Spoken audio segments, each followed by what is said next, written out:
Liberal Viewer present.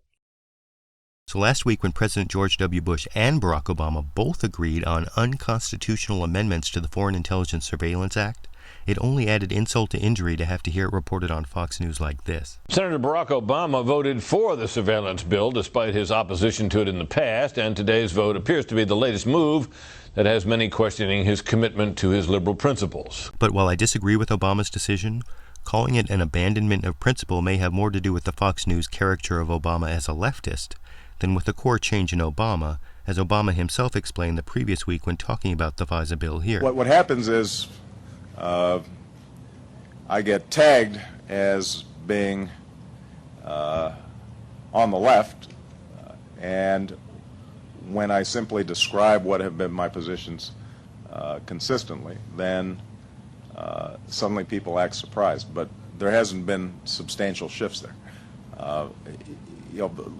Let's take one example, and that's the FISA bill.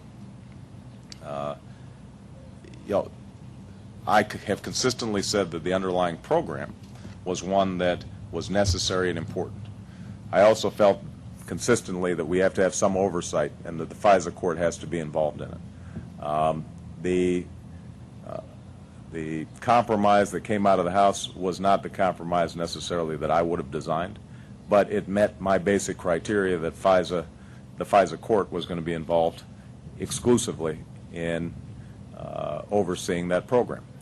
And so I made a judgment that at this point it was important for us to go ahead and get that program in place. And while I disagree with Obama's judgment in voting for this law, I can't say I find his vote surprising or a fundamental shift from the Obama I decided to support. In fact, Obama's justification for this FISA vote sounds a lot like the justification for his February 2006 vote for the Patriot Act reauthorization, when he also talked about an imperfect compromise, and though I disagreed with that vote too, at least, unlike McCain, the concerns Obama expressed then and now are the right concerns.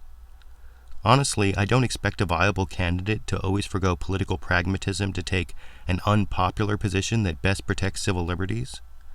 That's why, in addition to supporting Obama as the best candidate for president, I also give time, money, and effort supporting the nonpartisan American Civil Liberties Union that fights to protect constitutional principles whatever the polls say and whoever is in office, as ACLU Legislative Counsel Michelle Richardson explained when asked about Obama's support of the FISA amendments on C-SPAN's June 21st Washington Journal here. We don't believe the executive should have this power, be it George Bush, John McCain, or Barack Obama.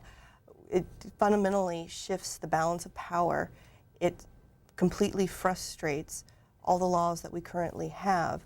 And regardless of who the next president is, these laws should be on the book. They shouldn't just be subject to the whim of a president. And that's because whoever is president and whatever laws the Congress passes, the government cannot violate the Fourth Amendment and the right to privacy. But that's exactly what these FISA amendments do, as Michelle Richardson later explained in this clip. It grabs everything and it asks questions later. The bill is so broad that it allows the government to sit on the telecommunication infrastructure in this country and collect every communication coming into and out of the United States without any finding of wrongdoing, and actually without any connection to terrorism. Traditionally, the courts would require that the government come in and present to them the reasons why a specific individual should be tapped or searched, and that is completely missing from the review here. You have a year-long program that the court will oversee generally and will look at the procedures. It won't know who's being tapped. It won't know what companies are participating. It won't know which facilities the government is tapping into.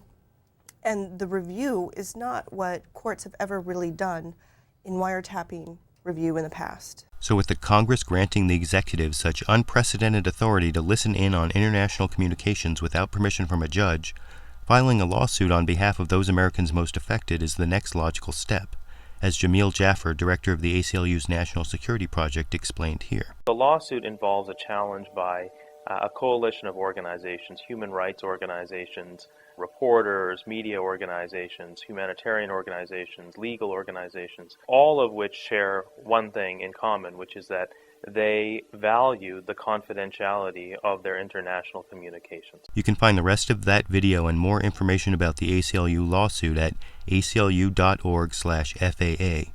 But I want to know what you think about the FISA Amendments Act.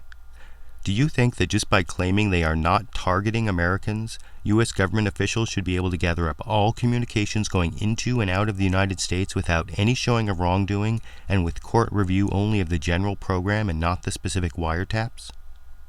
And on the question of Barack Obama's shift in voting for the FISA amendments, do you agree with me that despite his penchant for resolving some political conflicts with pragmatic centrist compromises, Barack Obama is still the best candidate with a real chance to be elected President of the United States this year? YouTube, you decide.